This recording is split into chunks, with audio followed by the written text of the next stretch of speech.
কে তো লক্ষ্মী মা সতী বেটা অসুর কত গেলির সব আয় বেরিয়ে আয়। আগে পিতা কি রে বেটা তুই? নেশার ঘরে কি তুমি তোমার জ্যেষ্ঠ পুত্র গণেশকেও চিনতে পারছো না? তোর যেটা ঝুলছিল সেটা কই? মানে তোর সুটটা কই? ও তোমাকে তো বলাই হয়নি।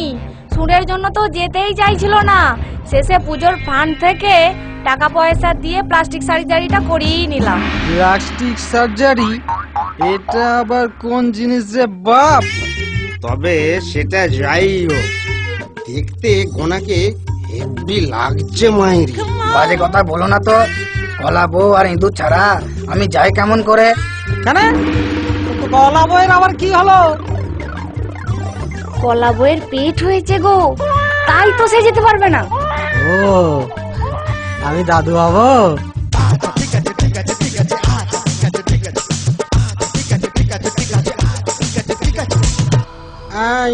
এটা কি করে হয় পারো? এই দেবলোকে সবাই আমাকে বাবা বলে জানে, এবার আমাকে দাদু বলে জানবে, আর এটা আমাকে কি মেনে নিতে হবে? নন্দী দে আর এক প্যাক দে।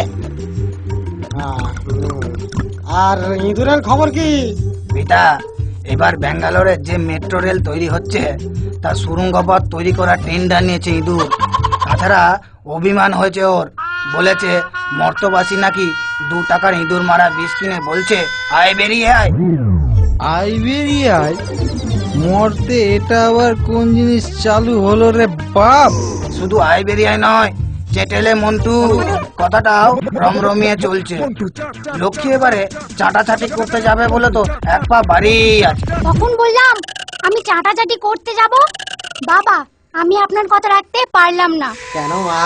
পয়সা করতে তো তোমার ভান্ডার কানাই কানাই ভরে যায়। ওটাই তো সমস্যা। মূর্তি সারদা কেলেঙ্কারি যা হয়েছে তাতে আমি দেবলোকেও শান্তিতে থাকতে পারবো না।